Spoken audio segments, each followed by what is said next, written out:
For all of those who've recently lost your jobs and are wondering what to do with your future and with your savings, now there are a number of things that you can do that can help you consolidate and hopefully secure your future, but you'll have to be careful and choose your options wisely.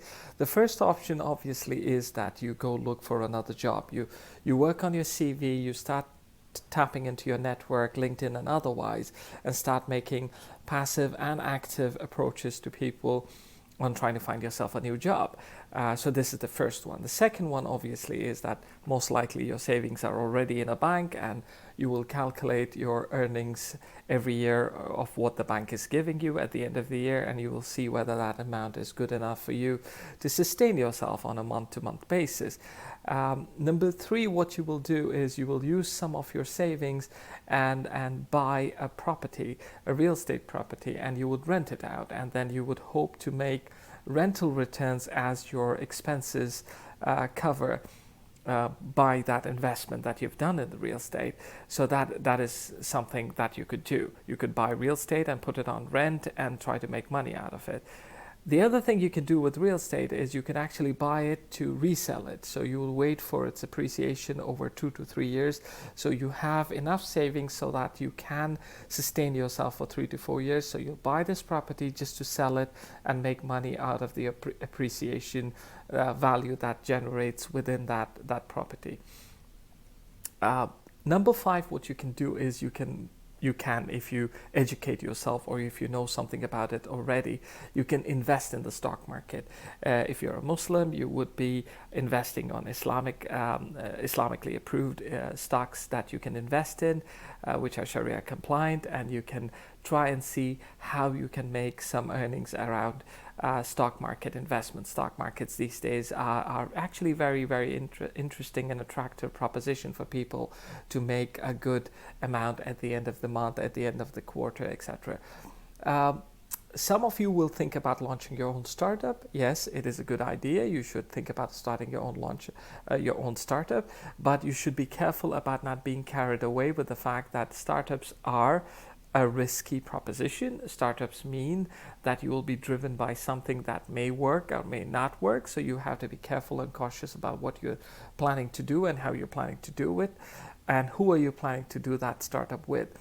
So make sure that this one option of starting a startup is something that you consider with a very sense of heightened cautiousness and carefulness and risk averseness.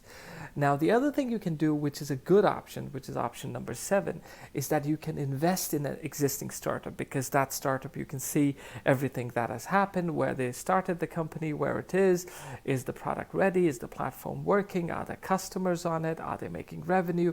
So you can look at some of the existing startups, Series A, Series B, and see whether you want to get on board and try to plan your exit by understanding what the startup is doing and where it plans to reach as a business and where it plans to reach as an exit. You can definitely do that.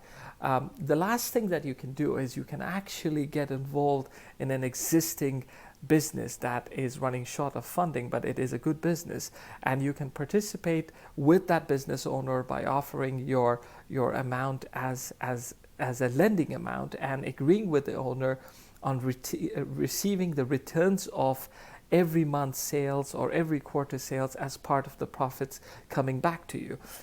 This kind of lending generally leads to very good returns. You would get far better returns than what you would get by keeping the money in the bank.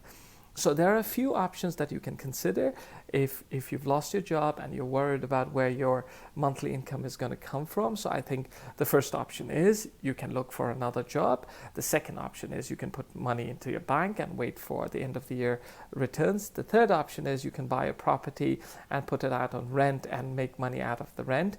Fourth option is you can buy a property to retain it for 3 to 4 years and sell it after the market cap of that property has increased and make money out of that increase in valuation. The fifth option is you can engage yourself in the stock market and start engaging in buying and selling of stocks and hopefully make some money out of it. The sixth option is that you can start a new startup, but this is a risky option. I'd like you to be very careful about it. The seventh option is you invest in an existing startup so that you're more comfortable and more clear and more obvious about what's going on, and you become an investor and not somebody who doesn't have operational experience and is trying to do his own startup. So as an investor, you have a better chance in investing in an existing startup. And number 8 is you lend your money to an existing business which has cash flow history of 3, 5 or more years, and you can look at the cash flow trends to understand whether this business is delivering good margins, and you agree with the owner that you can share with this owner the profit shares at the end of every month or quarter, making you receive monthly or quarterly income as something that can sustain your expenses and your livelihood and your social lifestyle. I hope these suggestions help all of you. So if you are out of a job, don't panic, don't get too worried. I think there are a lot of things you can do. These are some of the suggestions. I hope they're helpful.